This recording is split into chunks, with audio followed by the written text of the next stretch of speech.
Welcome back to Fantastical Truth from Lorehaven. This is the podcast for anyone who wants to find biblical truth in fantastic stories. I'm E. Stephen Burnett. And I'm Zachary Russell, but please call me Zach. This is episode 2. Last time in our pilot episode, we explored an amazing Christian book called The End of the Magi. Yes, that is our want. It was a novel by a Christian novelist named Patrick W. Carr. We explore that book because we love fantastical stories, especially good stories that have been made by Christian creators. This episode, though, we are jumping into a big theme. We like to explore big themes like this one because we believe that exploring these themes will help us to become happier, holier people who are more like our Savior Jesus Christ. And in so doing, we can benefit by getting even more beauty and truth out of stories like these. So I suggested this theme because it's something that Christians who read or watch movies always talk about. You know, what is a Christian story? What is a Christian book, a Christian movie, a Christian TV show? There's whole websites devoted to this. There's all kinds of memes about it. So it's a big question, and it may be beyond the scope of this one podcast episode, but we're going to make an attempt at it. So what do we mean when we say a story is Christian? In this case, we also have a bunch of people who don't believe that we should be using the label, or that in some circumstances, we should not be using the label. Especially in articles where people are reviewing Christian movies, the movie critics really offer some creative observations when they say something like, "We don't need more Christian movies, we just need more Christians making good movies." I see this a lot. And switching back to books, novels, I read the same comment around the Lorehaven star system, for example. Although we just started the magazine a couple of years ago, we've been running the blog since 2006. Believe me, we get this topic raised so many times. Should we, shouldn't we look for the Christian label? What does Christian mean? But honestly, there's a lot of cliches that have come up, particularly the cliche of, I'm not a Christian, blah. I'm just a blah who happens to be a Christian. It's past the point of parody by now. A few years ago, even the Babylon Bee sent up the notion. They had a story headlined, quote, "Man, not a Christian pastor. He's a pastor who happens to be Christian." As though you can be a pastor that's just secular pastors. Not at all. And I mean, some of that, really some of that gets into some, personal issues that people may have with the label Christian, or maybe even the way that they were raised. But we'll get to that in a moment. There's just a lot of interpretations, images, faces, ideas that come up in our imaginations when we talk about the Christian label for a story or movie and such like. This is such a fascinating topic to me. I grew up not really seeing any Christian movies or TV shows that I can remember. I did see VeggieTales. I think when it first came out, it was the Hairbrush song, and I thought, oh, that's kind of a funny cartoon. But honestly, the first Christian movie I remember seeing was Left Behind, the Kirk Cameron one. 1999, 2000? Yeah. Well, the VHS came out in 1999. I had it on VHS. Yeah. So did I, yes. That little sleeve cover with Kirk Cameron on it going, you can't see this because it's radio, but he's going like this. He's looking up. Middle distance. Yes, right. Or the middle tribulation distance. The enlightened face. But that was the first Christian movie I ever remember seeing, and I was a very young Christian at the time. And I've seen all kinds of movies growing up, but there was something so special about that. And I remember watching it on this little 13-inch TV VCR combo in the bedroom and just going, "Wow, like this is a Christian movie. This is amazing." So it's funny how I had that sense of wonder. And then I'll admit, I've had seasons of kind of skepticism or, just kind of, I'm tired of Christian movies now or whatever. But now I've really come back full circle to wanting stories that have something Christian about them. And we'll discuss what that means. Stephen, what's the first Christian movie you remember seeing? I don't remember because I suppose if I saw a Christian movie, maybe it wasn't a Christian movie. It was just a movie that happened to be Christian. Well, I also saw VeggieTales, but if you're going to talk about entertainment, the first distinctly Christian entertainment I remember was actually a dubbed anime series called Superbook. This was back in the 80s when Christians had their own Christian TV network. It's like a regular TV network, except it's Christian.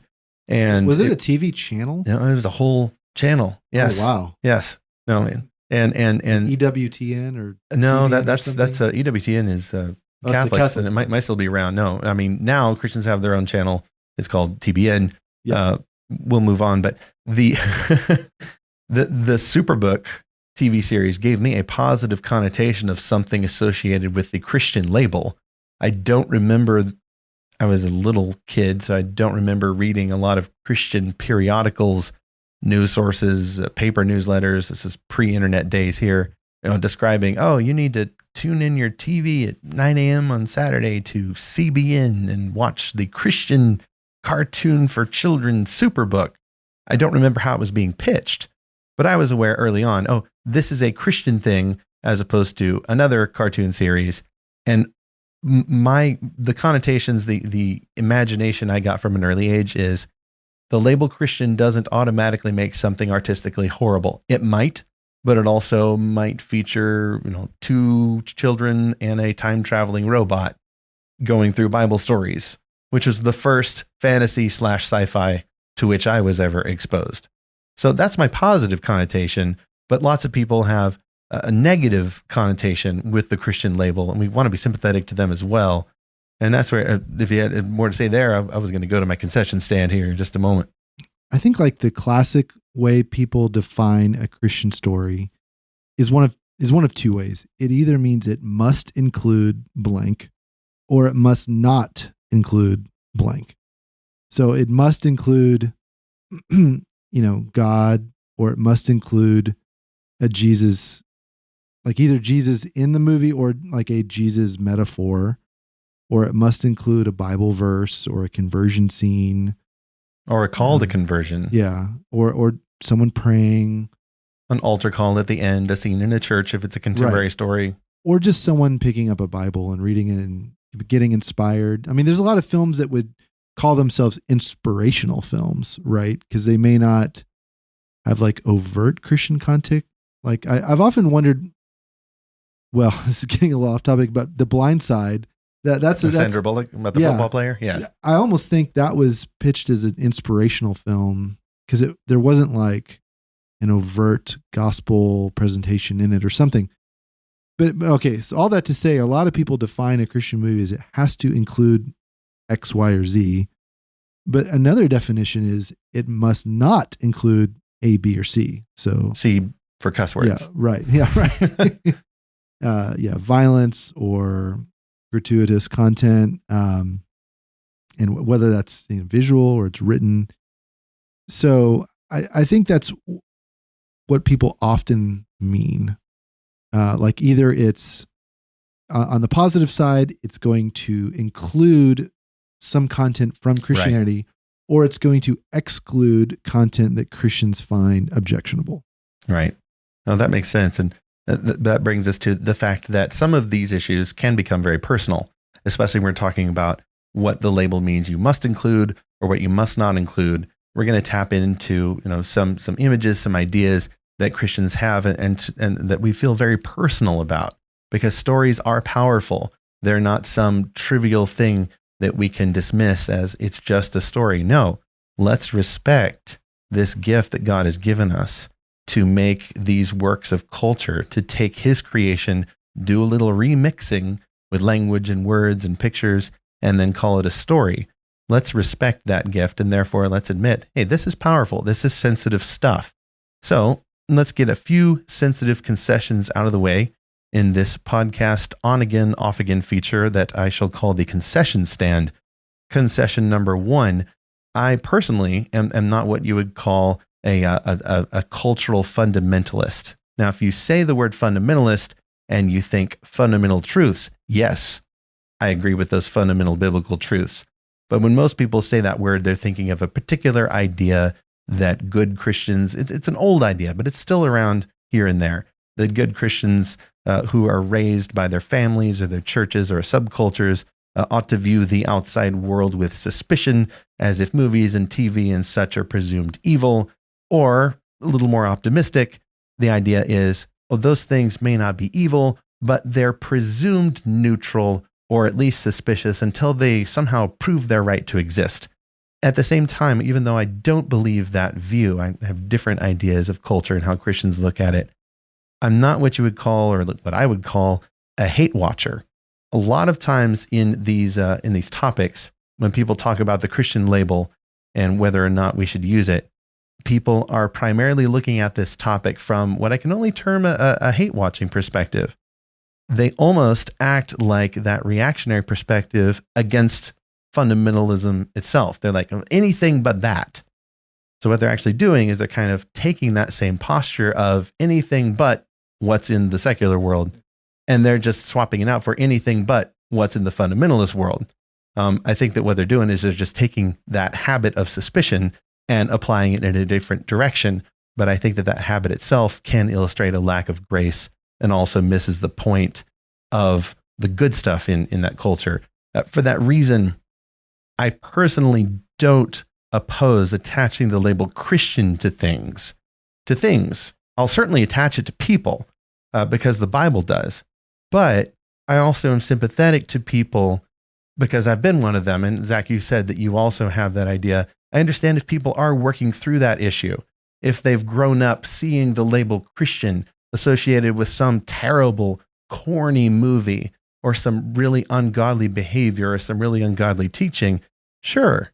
If you want to avoid that label attached to things, or if you're discovering the biblical doctrine of vocation and you know that a Christian shoemaker can make good shoes, he doesn't have to put the label John 3:16 on them.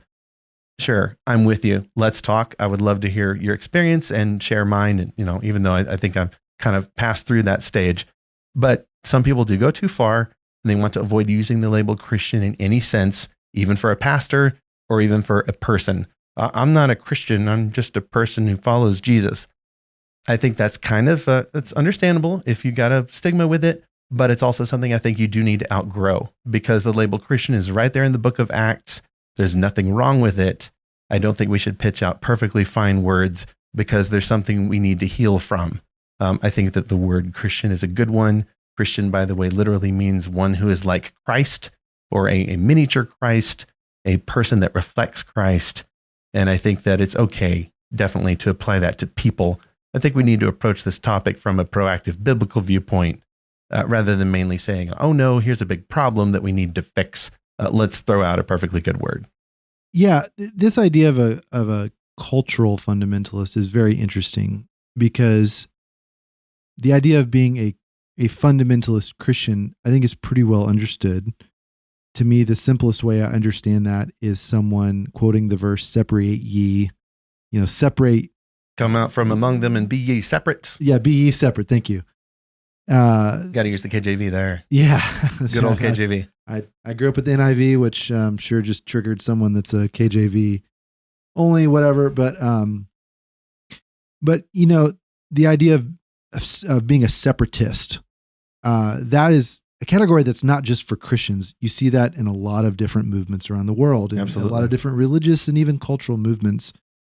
But I'm like you. I'm not a fundamentalist when it comes to culture. There's a lot of things I'm willing to watch or read or check out. I may not finish a season if it just really rubs me the wrong way, but I'm at least willing to give it a shot.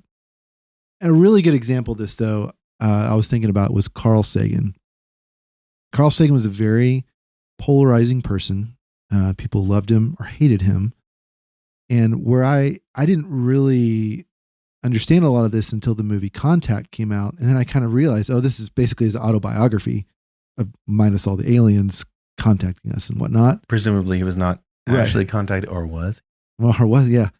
So, the movie was about the enemies in the movie were the Christian fundamentalists that were trying to stop SETI, the search for extraterrestrial intelligence.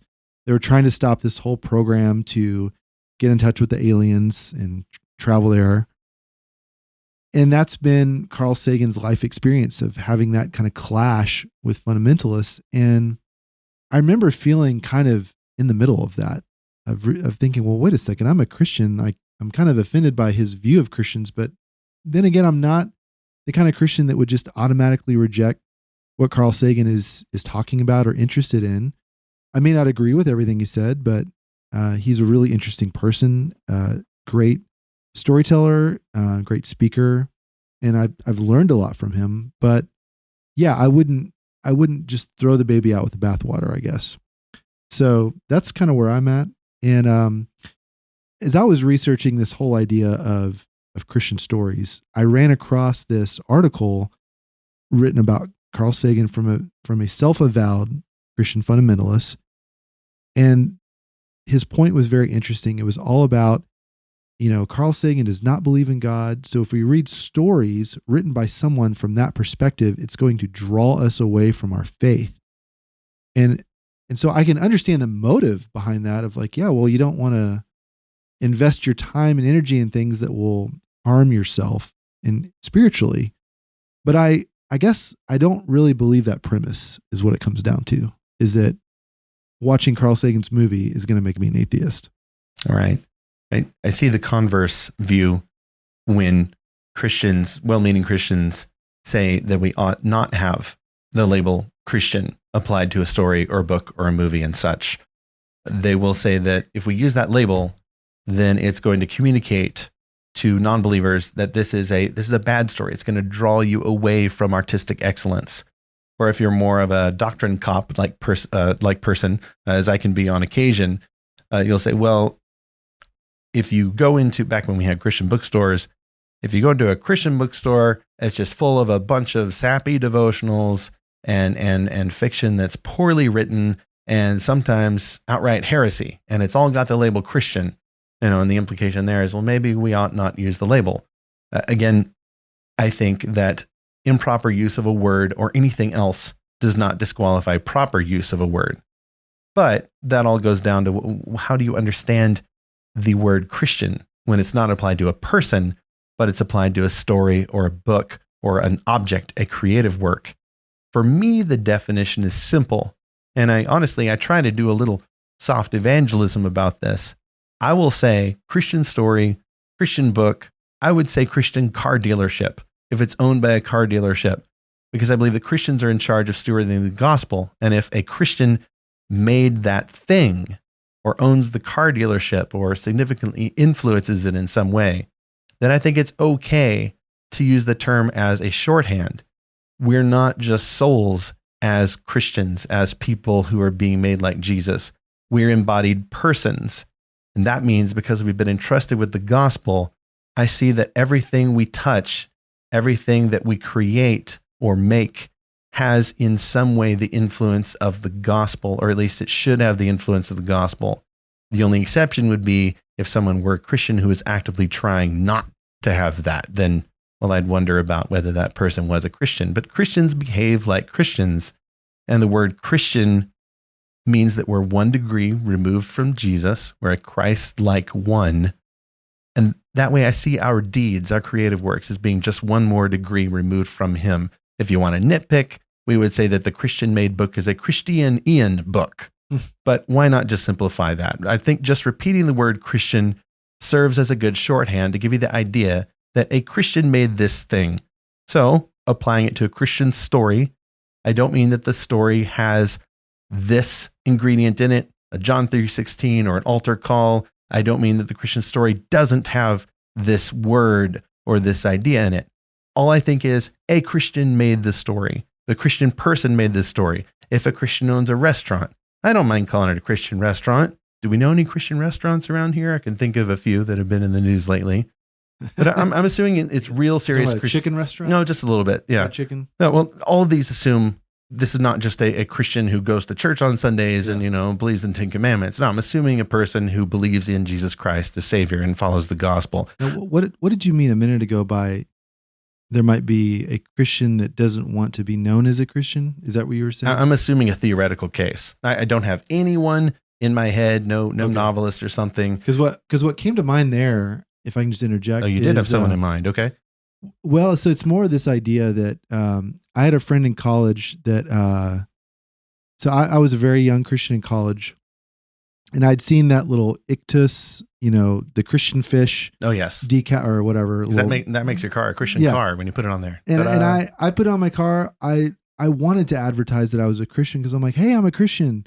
And it's so fun to find other Christians. And a friend of mine, he knows who he is. I won't say his name, but he did not want to put that decal on the back of his car.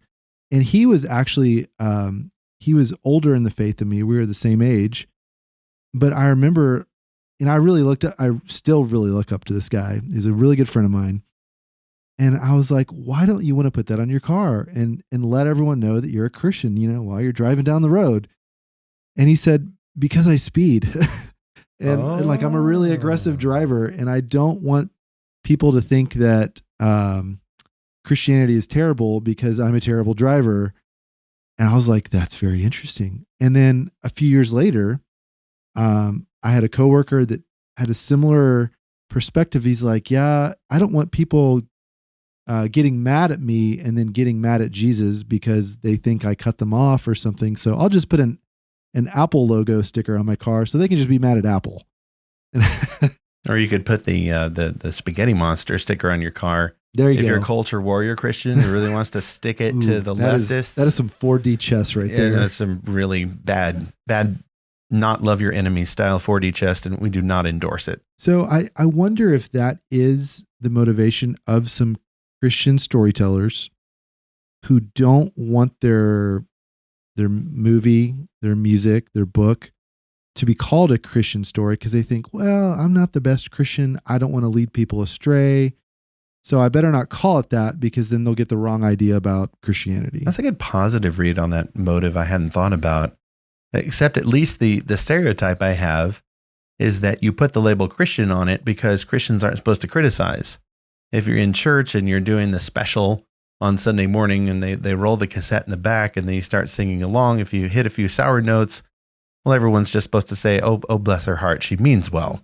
That's at least the stereotype. I don't know if there's that many Christians who seriously think that, but they might think they need to go along with that because of social expectations.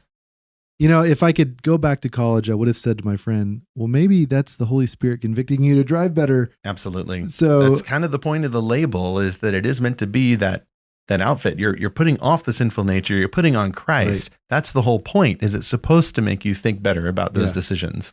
But it's funny now. I don't drive with that symbol on the back of my car. I have a Star Wars sticker. So everybody that gets mad at me in traffic can just hate Star Wars, I guess. Hate Star Wars? Oh, no one hates Star Wars. Perish the thought. Absolutely not. We'll have to save that for a future episode. So are you okay with the label Christian applied to a story? I mean, whether or not, what do you think it means, or like how would you feel about that? I mean, I like your very simple label of, if a Christian made it, it's a Christian story. I think that really boils it down to the most simple definition. I think of it in terms of concentric circles. Okay. So in the innermost circle, I would say is the word for, FOR. So it's a story for a Christian audience. So it focuses on Christian characters. It deals with Christian theology, issues that Christians deal with. It uses Christian jargon all over the place. And it gives you the ability to do a deep dive into a theological issue. Now, the downside, of course, is it can be too exclusive to people that aren't in the church or aren't around the church much, just don't know all the jargonese that Christians use. But I have definitely seen a lot of stories be classified as Christian stories because they're in this inner circle. They're for a Christian audience. Now, outside of that, the next circle outside of that, I would say is about. Well, first of all, let me stop right there with the for. Can you think of a story that falls in that first category? I'm thinking of a whole genre that falls in there that most people think of when they think this is a Christian story. They then take that and they automatically associate it with a genre, which one other podcast host called Christian social drama. Okay. And that would be like the contemporary stories where there is a fixin' to have some social drama. I think the example that comes to mind most is the Sherwood Pictures, the Kendrick brothers. Yeah. Fireproof and Courageous and War Room. Those are classified as Christian social dramas. What's supernatural in those stories is God working in the hearts of fathers or mothers or someone to bring about some kind of change in their faith practice. And that's where the conflict is. There's not some epic struggle or satanic figures or any. Well, actually, War Room does have a woman very loudly rebuking Satan, telling him to get out of her house. So, you can cross over just a little bit. But that's the first thing I think of when I think of a story that is for Christians, that is intended, maybe not to do a deep dive into theology, but at least do a deep dive into how you work out your faith in daily decisions with your family and your career and such. Yeah, well, I think the Left Behind books would also be in this category. Oh, definitely. And that's a step up into the supernatural direction. Yeah, they're more epic and whatnot. Yeah, well, those are not afraid to go into a theological field, in this case, eschatology or end times beliefs. They don't say premillennial in there. They take a specific view, and they don't deal with Christians who believed other reviews, because presumably they all got raptured too, so it's okay. But yeah, that's by Christians, for Christians. But those were so popular with non-believers, though, which I think, and we can talk about this later, but it does seem to illustrate that if you get specifically Christian, doesn't automatically mean that non-believers aren't going to be interested. That's fair. Yeah. But that was an example from the 90s, so yeah, maybe it's no longer true. So my second category, or the second circle, is about. So a story that's about Christianity or about Christians. It could be for or friendly towards people in the church. This would usually have less jargon. It's more inclusive. It can be too generic in its portrayal of Christians and Christianity. But it usually features Christian and non-Christian characters, either in conflict or on a faith journey. The example I think about there is something like Hacksaw Ridge, of course, Mel Gibson's movie. Mm-hmm. It's about the war, but it's about this one Christian character and how he's living out his faith as a medic and a pacifist. Another example would be Silence, that's about the missionaries in Japan. You might even say that, well, now I'll talk about that one later, but anyway, this is a story that I think is a little bit of a broader audience, but it still has a lot of dialogue, action, whatever, drama related to Christianity. So you would still think of it. And we talked about Blindside. I was thinking of that. This could fit in here. Probably in this category. Well, there's a few movies that would fit in this category. A few movies that are marketed as inspirational, but might include a Catholic character or even a Jewish character, or just even a decent, not explicitly religious character. Their family-friendly movies might fit in here. If you show the family going to church, but we don't know what exactly they believe. Jesus may not be named here. It doesn't sound like there'd be a type of altar call. Yeah, I mean, it's still very much set in the world where Christianity exists. In terms of books, probably my favorite book in this circle is The Sparrow, which is about this group of Jesuit priests that travels to the first planet known to have alien life on it. And it's very much a book about the journey of faith and the struggle of faith and all of the tragedy they endure. But on the other hand, it's a sci-fi book.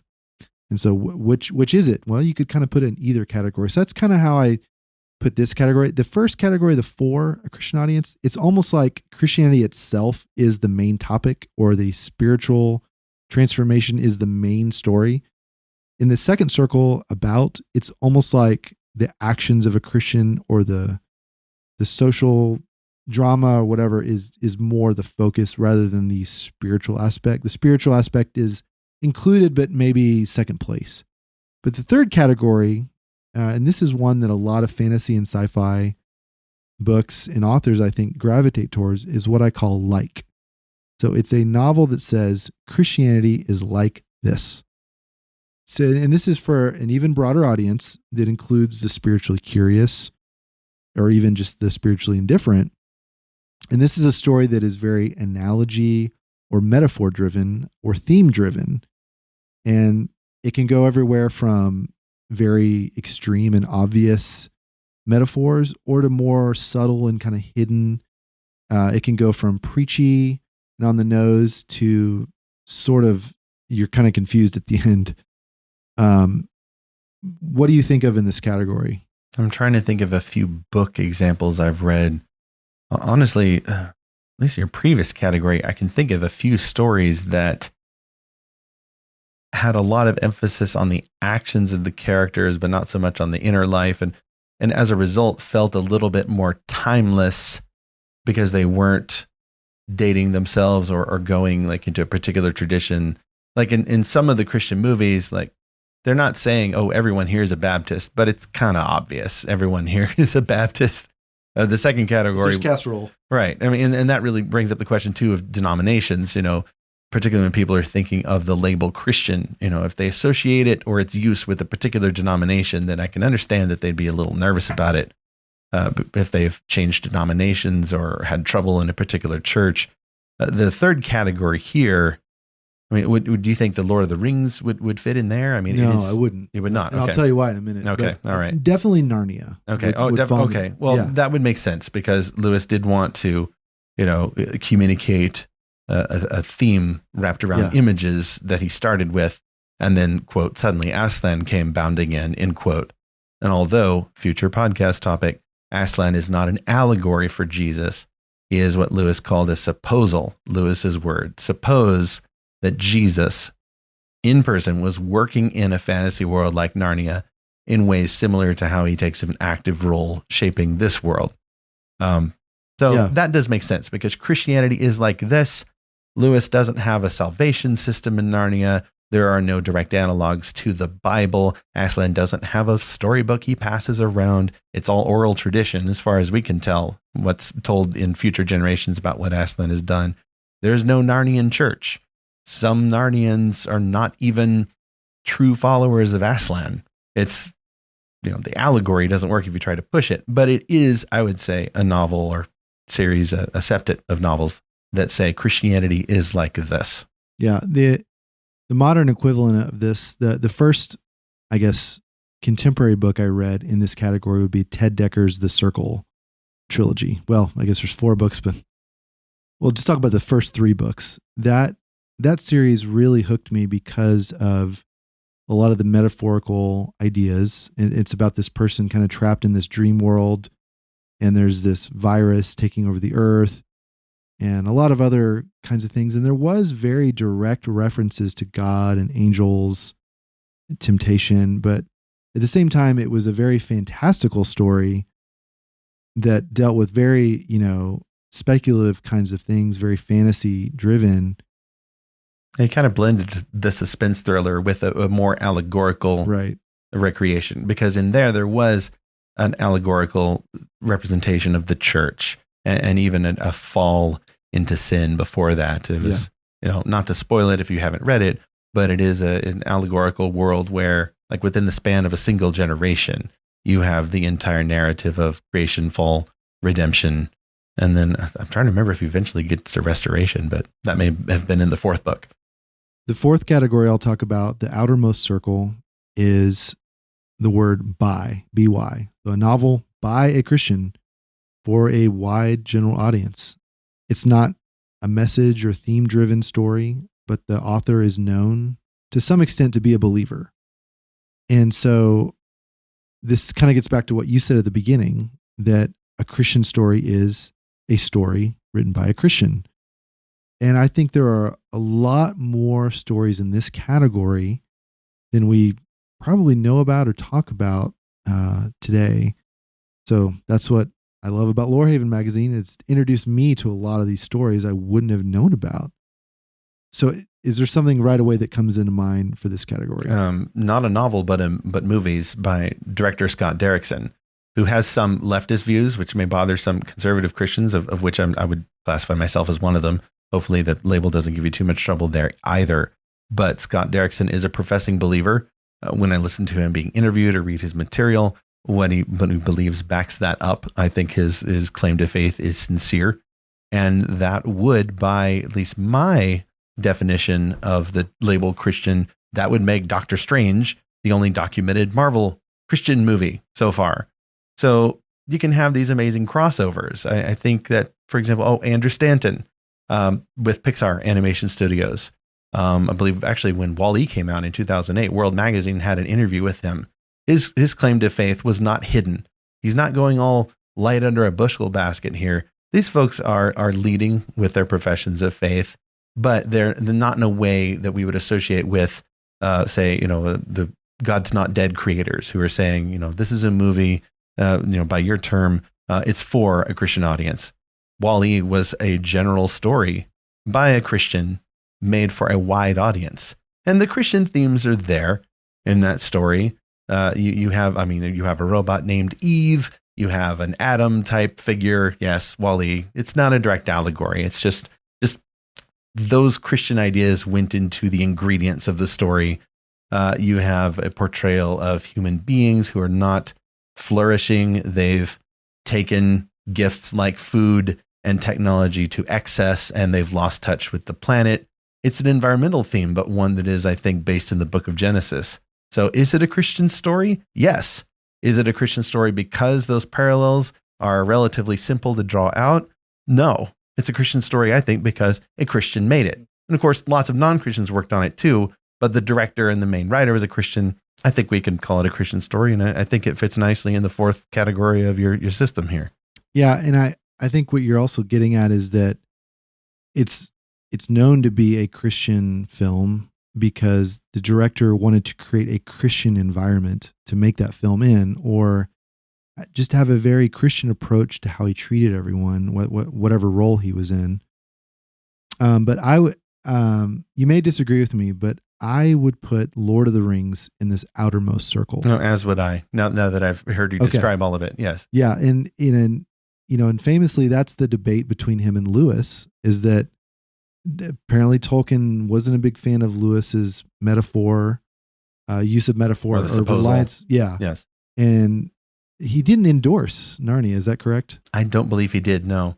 Was it over this issue? I don't recall. I mean, I know that Lewis gladly endorsed the Lord of the Rings. He said, "Here are beauties that pierce like swords and such."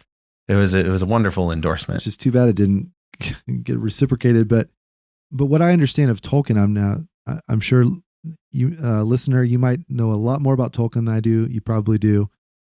But what I understand about Tolkien is that people asked him all the time, well, what does the Ring of Power stand for? Is that nuclear weapons? Is it capitalism? Is it government? And he did not like that question because that's not why he wrote it. He didn't want it to be this metaphor or allegory. He said, I believe the quote was actually, "I despise allegory in all forms." That may be a paraphrase or it might be a direct quote. We might clarify in the show notes. They had very strong feelings. He would not be in the inner circle of my four circles here. No. And that's fine. Now, looking at modern examples of this, and starting back in the inner circle of four, I mentioned Left Behind. There's another trilogy I read in college called the Christ Clone Trilogy. Very, very similar story beats as Left Behind. Well, it's an end time series, it's isn't it? End time series. He had a very unique take on the rapture, as I recall. Yes. All the Christians die. Is that correct? They just die. Their dead bodies lay around. We have to review this It's fantastic. It's probably one of the areas where the Left Behind series view of the rapture, where your body disappears and your car is unmanned. Yeah.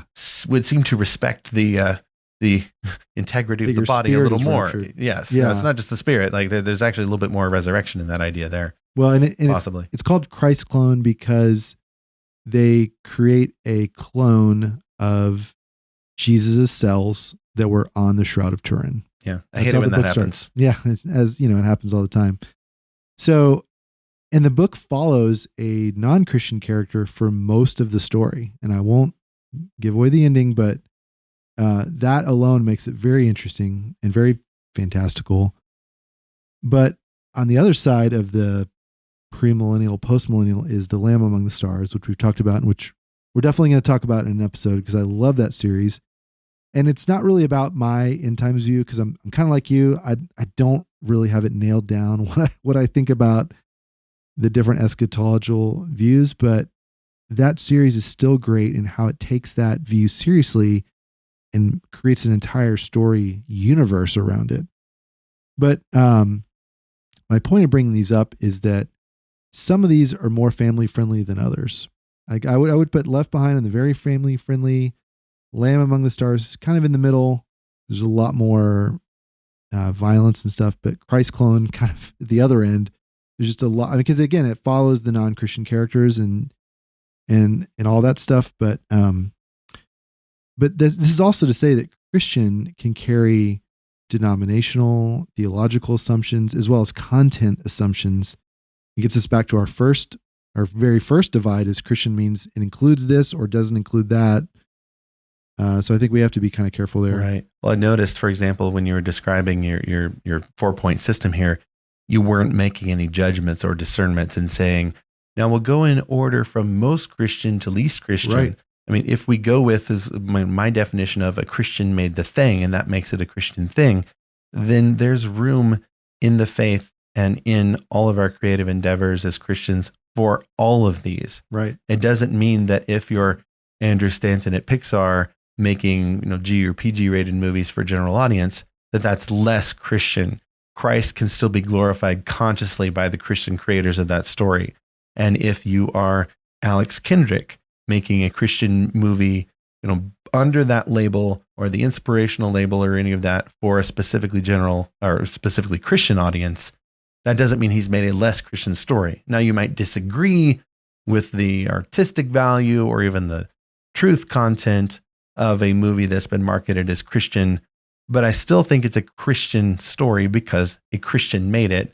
And like you said, we would need to be careful if we say that, oh, that thing you Christian made, that has this in it, so that means it's less Christian or not Christian at all, or it doesn't have John 3:16 in it, and because I associate the label Christian with a direct evangelism call, then it's not Christian. And there's room for these different creative expressions. And to back that claim up, I would point to the Bible itself. The book of Esther barely or hardly at all. Actually, it does not never mention. says the word God. It makes an allusion to providence, similar to the Lord of the Rings, actually, where Gandalf says that Bilbo was meant to find the ring and Frodo was meant to have it. It's a subtle allusion to some guiding hand behind the story whose owner is not named. And in Esther, Mordecai tells Esther, who knows but that you have been put into this position for such a time as this. The subtlety there is almost identical. And so Esther itself almost counts as a story that fits in your fourth category here. Whereas obviously the Gospels, as we talked about in our last episode about the end of the Magi, I mean, those are overt, but I don't know if they would fit neatly into this.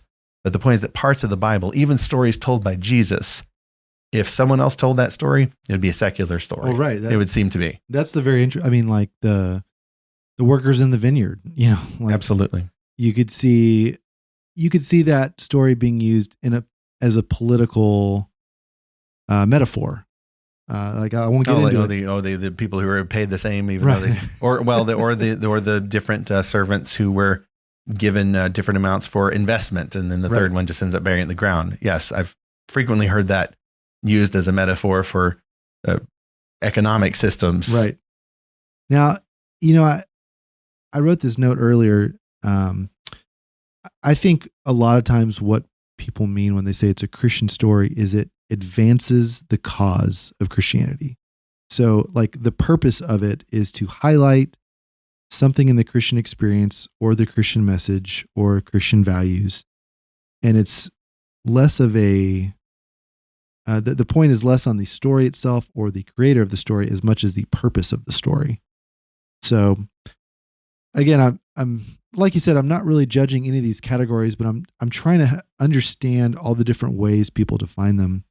But here's an interesting one. If you go to that second circle about a story that's about Christians or Christianity, I think sometimes these are the most interesting ones because these stories can be made by non-Christians. Now, I don't know about all these screenwriters and directors involved, but the movies that have come to mind are The Apostle, Silence, and Tree of Life. All of these deal with Christians or themes of faith or real life experiences of Christian missionaries. I don't know what the purpose of these directors making those films. I don't think it was to advance Christianity. I just think they fell in love with these stories. And that's the kind of interesting thing here is that God works through stories even despite what people want them to be about or want to do with them. Is there anything that comes to mind in that? Well, it does mess with my definition in that I don't know if I would call it a Christian. Oh, see, this is why this gets complex. because, okay, first, we don't know for absolutely certain whether director X is or is not a Bible believing Christian. I personally would look at, previous movies he's made and ask, well, does this exploit people, or, in the manufacture of the movie, does this cross a line that I don't think a Christian creator is able to cross? I might ask that, trying to do a little fruit inspection there, but just to do a micro concession stand there. Yeah, we don't know whether, so-and-so director is a Christian or isn't. But if we don't know for sure, at least I couldn't use my system of saying a Christian story means this is a story by a Christian. That is my thought about that. It doesn't mean that it's not a good story, though, or that Christians should avoid it because we only deal with stories made by Christians. No, I would disagree with that. But I like your language here. It's friendly to the church, somebody who's not opposed. Jesus did say at least one weird thing about how somebody casting out demons, but not like the disciples were doing it, was somehow an ally. And Christians go too far with that. But yeah, I would have to think about that one a little bit more. A future topic, perhaps. And I'm clarifying here that I mean a story that's friendly to Christianity and Christians. It's not just an attack on Christians, and it just happens to or neutral. Yeah, right. Sure, it's something that's positive and wants you to have a good feeling about it. Now in that next circle, I've heard people say The Matrix is the best Christian movie ever, or Star Wars is the best Christian, trilogy ever. Or even movies like one of my favorites in recent times is Oblivion with Tom Cruise. I still need to see that. Oh, it's fantastic because it takes this kind of sci-fi golden age concept called a berserker, which I won't define. Please don't spoil it too much. Yes. Don't Google it, but go watch it and then Google that word later. And it really portrays how Satan operates using deception and twisting things around. And it's fantastic. And how it portrays this one aspect. Now, I know there's people that have seen it the other way and that see a certain character in this film as a mockery of God. And, that's up to interpretation. But the interesting thing here is, again, these movies that point to Christianity or Christian truth, like The Matrix, what I understand, the Wachowskis had a Buddhist background. And they intended all of the metaphors that were in it. But, the point is that some of the Christian connections can almost come accidentally. Now you're still playing in God's sandbox. Yeah. This is my Father's world. He made all the parts. You can put them together differently as much as you like, but it's still going to be operating by God's physical laws. Mm-hmm. You got your Tinker Toys and you try to stick them in weird ways. Like, it's still God's playset. Right. 2012 was an interesting movie in that regard because they destroy, the Vatican, and then there's a flood of the whole world, which the Bible says there won't be a flood. But then they're all saved in arks. Yes, multiples, yes. And it also involves, they avoided flooding the whole world because I think they had one continent survive. I think it was Africa or something. Oh yes. Yeah, Africa didn't flood. But even like the themes of that movie, it's all about self-sacrifice. Well, where do we get that idea? Right. And it's God's idea. And that was what really drew Lewis to faith, was all of these themes I really like. Where do these come from? Like, they can't just exist on their own. They got to have a source. So right. I think God definitely works these stories, but that again, just taking back to the outermost circle, the broadest definition it's by a Christian, or even looking at movies that have Christian actors like Chris Pratt or Zachary Levi. They're just as much a Christian actor as Kirk Cameron or Kevin Sorbo, even though the latter are more explicitly Christian movies. But it's very interesting to see different ways that Chris Pratt and Zachary Levi use their platform to share their faith or try to make an influence for Christianity. And again, these guys are all across the spectrum in terms of the films they're in. But I think this, just thinking through all these circles, has really helped me to have a more charitable and generous and just open-handed view towards Christian storytellers, because you can find Christian storytellers in each one of these circles. Right. Now, and it's even easier to apply the label to a person, an actor who has directly professed allegiance to Christ and belief in the gospel than it would be to a thing. I have my way of applying it to a thing, but the point is, it's okay to apply it. I think it's okay to apply it to the thing, but if people have their imagined ideas of what that means, I think we need to work through those ideas in a fashion like we've tried to do it now. And really, I'm glad you said that about being charitable, because that really does need to be the point. If, Scott Derrickson, if Scott Derrickson goes on Twitter, which he has, and drops him some F-bombs, which he has, or speaks against the political leader that you associate with conservative Christianity, which he has, that doesn't automatically mean, oh, fake Christian. Now, I disagree with him. Let's be really clear. I would disagree with, first, the style, and second, probably the substance. But as far as we know, he's still our brother in Christ. And when he's making movies, he's actually made some pretty good movies. And they have a lot of redemptive themes in there. Not John 3:16 or the sort of thing you would get in a Christian movie that's been directly labeled, but they're still there if you know where to look. And it really is about sticking to the biblical definition of Christian, but also being charitable when the person or the story doesn't match what you expect that label to contain. Stephen, now that we've had these expanded definitions of Christian stories, we don't want to just make this an academic exercise. So what can we do practically about all this?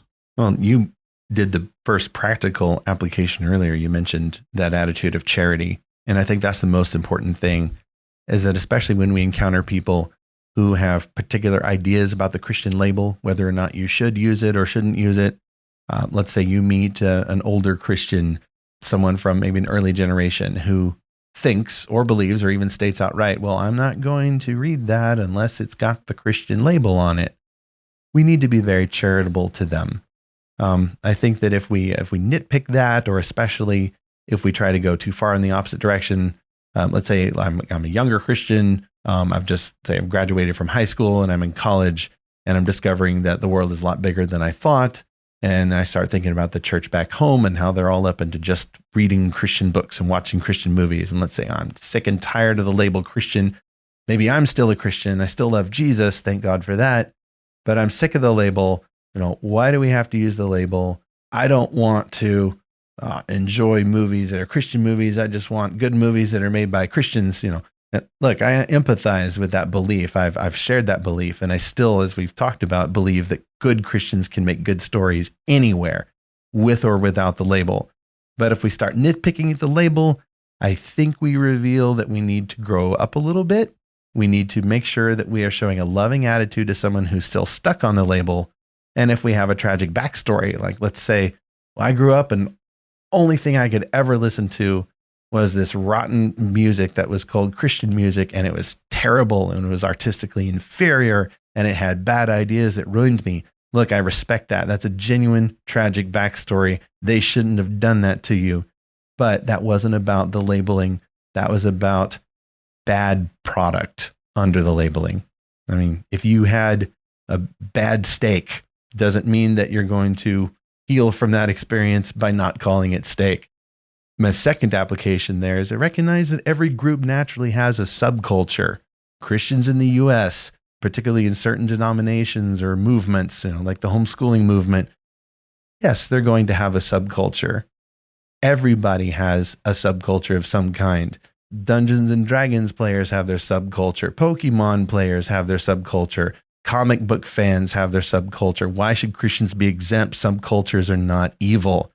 Just like any good gift, they can be distorted and idolized by human beings who are fallen. And my final application there was kind of on the reverse side, especially for more conservative folks like me who, like I said earlier, we may be tempted to look the other way or close our eyes or say, bless their heart, when someone uses the Christian label, but kind of uses that as an excuse for content that isn't very glorifying to God. Either it presents an idea that is against the Bible. So it's like a get out of free jail card. Well, exactly. Get out of jail free, whatever. Yeah, that card. Well, they play the Christian label card. hey, it's got the Christian label It's on a it. shield. You can't criticize. I don't think that that is a very Christian behavior for a Christian person. I think that Christians need to be honest if we say, you know, that movie didn't reach its own goals. That movie was trying to do X and it didn't quite get there because the person may be very well intended, has a good heart, bless their heart, but they're not very good at making a movie.